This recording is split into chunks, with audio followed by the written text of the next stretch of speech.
Did you know that the term assessment is used 6 times in the Reading League's definition of the science of reading? This robust body of research that we call the science of reading has important implications for our instruction and our assessment of developing reading skills. We all want to know the most effective and efficient ways to develop skilled readers, but we can't do that without asking what is perhaps the most scientific question of all.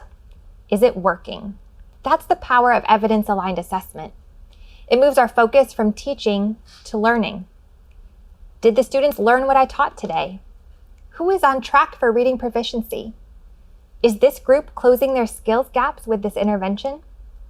A comprehensive assessment system must accompany our shift to evidence-aligned instruction to provide educators with the right information to meet the needs of all students.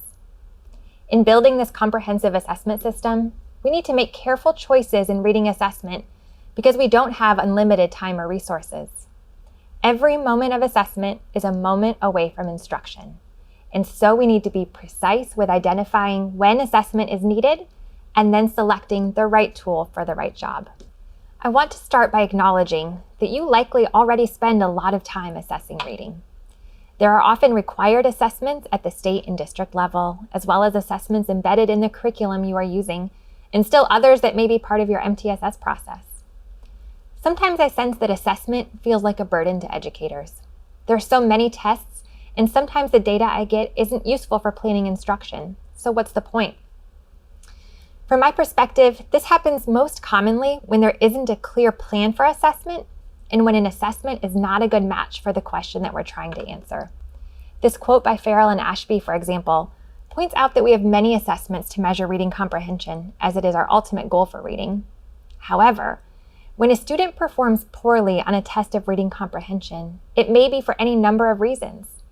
While it is tempting to assume that these students need intervention with strategies such as identifying the main idea and finding supporting details in the text, it is actually much more likely that problems reading the words accurately and a student's language skills are the cause of the comprehension problems. If we only use data from a reading comprehension assessment to plan intervention, we are likely to be discouraged by the results. Let's consider an approach to assessment then that is grounded in 3 familiar anchors in the science of reading. Assessment is guided by our understanding of reading development. What you know about how students typically acquire reading skills in an alphabetic language such as English, as well as what can go wrong and how to intervene when students have difficulty, guides your choice of when and how to administer an assessment. Here are 3 frameworks you are likely familiar with. You'll see the 5 pillars of instruction from the National Reading Panel, the simple view of reading, and Scarborough's reading rope. Each of these frameworks have implications for how we teach reading, but also how we assess reading. Let's take the simple view of reading, for example. The simple view highlights that reading comprehension is largely an outcome of a student's ability to recognize the words in a text and their language comprehension skills. At the most basic level, the simple view of reading asks a really valuable diagnostic assessment question. When you notice a student is struggling to make meaning of a particular passage, the first question you might ask yourself is, if I read this passage aloud, would he or she be able to understand it? The pillars from the National Reading Panel indicate 5 domains where instruction can be very impactful for students' development of reading skills. Of particular note here is the emphasis on vocabulary and the meaning of words. Consider students in your classroom that are learning English as an oral language as they are developing those early literacy skills. How will I assess if they have oral vocabulary to understand the meanings of the words they're decoding? And finally, when we look at Scarborough's reading rope, we see a view of reading development over time. From here, we can see that reading is not a single skill. It is a complex, multifaceted cognitive process. We may need to assess various components of reading individually in the early stages of word reading development, both for accuracy and then automaticity. We may also need to assess language comprehension skills orally, following a read aloud to ensure that those skills are developing simultaneously. With older elementary students, we may use a general outcome measure like oral reading fluency as an indicator of overall reading ability, but we must always be mindful of the component skills that are supporting this process should a breakdown occur. This leads us then to consider a new framework for evidence-aligned reading assessment. the main point I hope you take away from this brief session is that an assessment on its own is not good or bad, but rather, different assessments are needed to answer different questions about reading development. It is the ability to match a fair, valid, and reliable tool to a particular instructional question that provides a practitioner with valuable information to inform their teaching. There are really only 4 types of assessment in any field, including reading, and we'll explore each one in detail in the next few minutes. The first 3 types of assessment listed, screening, diagnostic, and progress monitoring, are all examples of assessment for learning and cover the majority of assessments that educators utilize. Multiple research reviews and meta-analyses have identified that this assessment for learning has consistent, strong, positive effects on student learning. The last type of assessment, outcome evaluation, is different in that it is considered to be an assessment of learning and is usually administered following the end of an academic year to look back on how successful a system was in meeting an identified goal, such as grade level standards. The first type of assessment we'll explore is measures of screening. Screeners are typically brief, standardized measures that efficiently identify which students and which systems are at risk. Screening all students for critical indicators of reading proficiency beginning no later than kindergarten is essential, as reading intervention is much more effective in earlier grades than in later ones. Screening measures do not assess every skill that a student needs to be taught, but rather are assessed on key grade level indicators that have been proven to be good predictors of later reading success. For example, a kindergarten student may be screened on measures of phonemic awareness and letter sound fluency, while a 4th grade student might be screened on a measure of oral reading fluency. Some assessments that have been found to be valid and reliable for screening are administered in a 1-to-1 setting, and some can be administered to a whole group or on a computer. They are usually standardized, meaning that they need to be administered and scored following the procedures that accompany the assessment so that you can compare your student scores to national norms and performance benchmarks. Assessments that are valid and reliable for use as a screening measure include a criterion-referenced cut score, or benchmark, to determine who is at risk for reading difficulties. Researchers use longitudinal studies to collect data over time on many students, and then look back to see the precise scores on specific assessments that provided the best prediction of later reading outcomes. These cut scores are not perfect predictors, but they can indicate with 80 to 90% accuracy the likelihood that a student is on track or at risk with their reading skills. Looking at a student's score on a screener over time, for example, 3 times each academic year, increases the confidence in identifying students truly at risk. For this reason, schools should utilize the research-based cut scores that accompany a screener when identifying students for further assessment and intervention within an MTSS framework. You might think of screeners as a temperature check. They are brief, efficient assessments that give an indication that there may be a problem that requires further attention. Screeners can also be used to tell you when the problem has been resolved. Just like a thermometer doesn't tell you what to do when a person has a fever, a screener doesn't give you much information about what to do next. But that's okay. There are other tools for that job.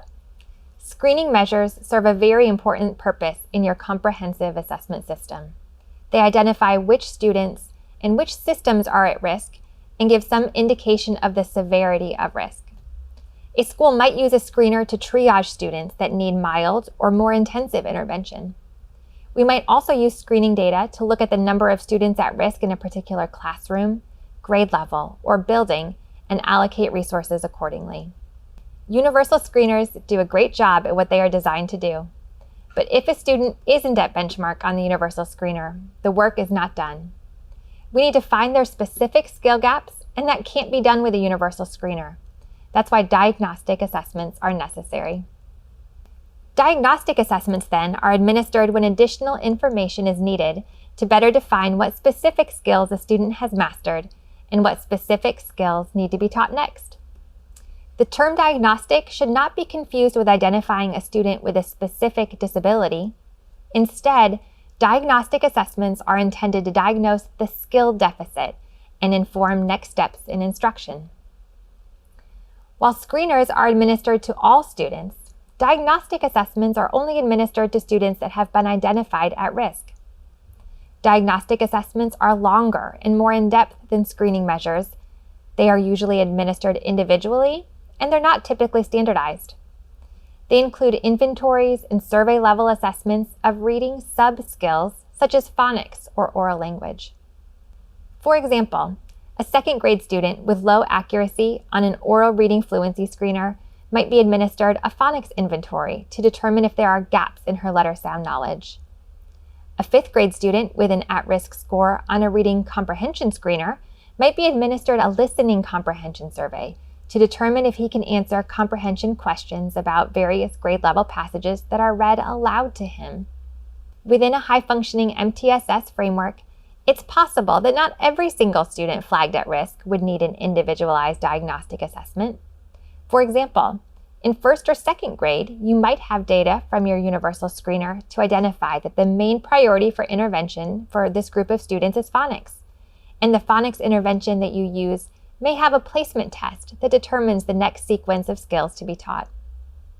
Or perhaps you have students in fourth or fifth grade that you've been working with for quite some time, and you already have data that indicates their specific skill gaps.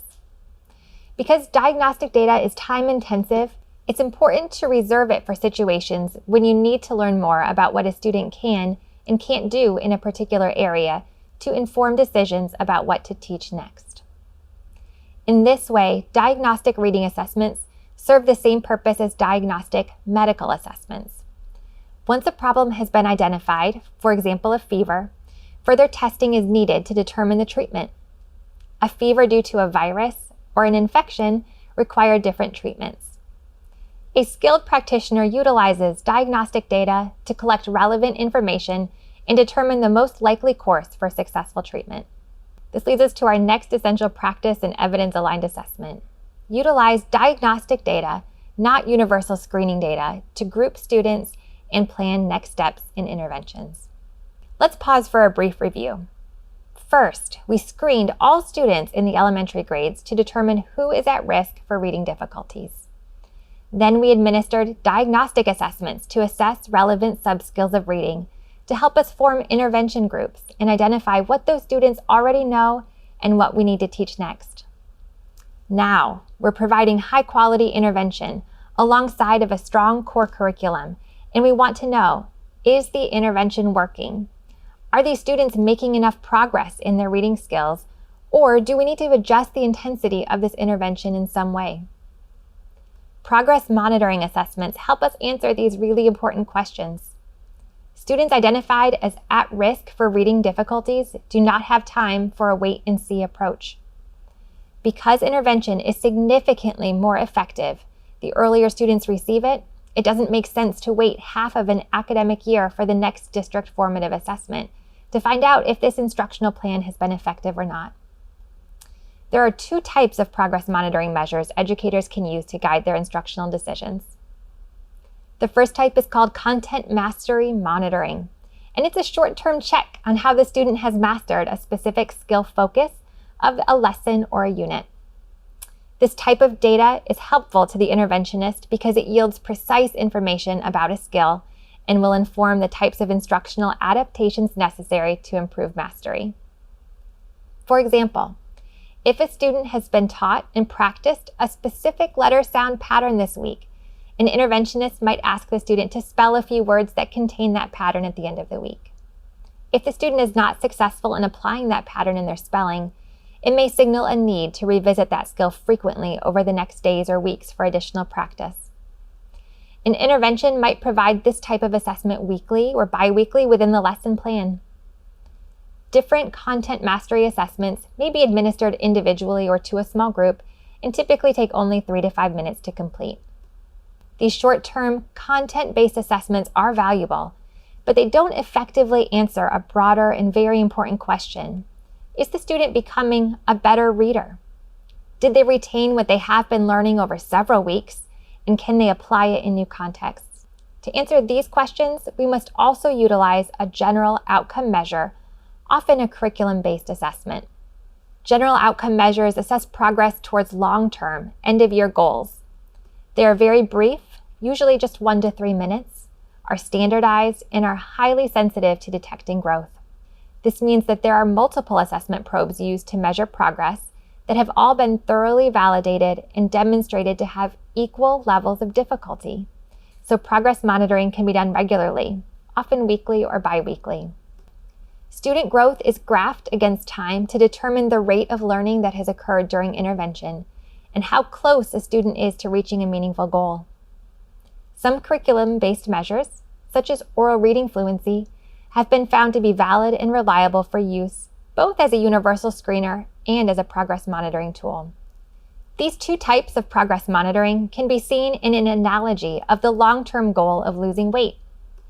A content mastery assessment might be keeping track of a daily calorie count or exercise goal. Documenting the change in these habits is often a good indicator that you are moving in the right direction.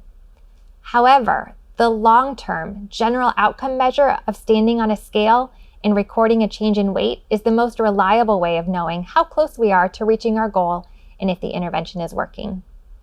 Our next essential practice in evidence-aligned assessment is to use both content mastery and general outcome measures of growth to monitor students' progress in reading intervention. Again, content mastery asks, did they learn what I just taught? It provides feedback on what I should do next as the interventionist. While general outcome measurement asks, did they retain what they've learned and can they apply it in a new context? Is their overall ability to read improving? The last type of assessment we'll explore is outcome evaluation. As I mentioned earlier, this is often considered to be summative or assessment of learning. It answers the big question, did our instruction work? For how many and for which students? What should we adjust in our system? These assessments are often determined at the state level and provide valuable information for school districts to utilize in planning and evaluating progress for their schools and systems as a whole. Let's test our knowledge by matching the type of assessment needed for each of these questions. First, which of my 25 kindergarten students are on track or at risk for reading difficulties? That would be a screening assessment needed to answer that question. How effective was our new building-wide Tier 1 curriculum? That question might be best answered by an outcome evaluation at the end of a year or two. Is 20 minutes a day of fluency practice effective for this second grade intervention group? That's a progress monitoring question. How about what skills does this at-risk first grade student need to be explicitly taught?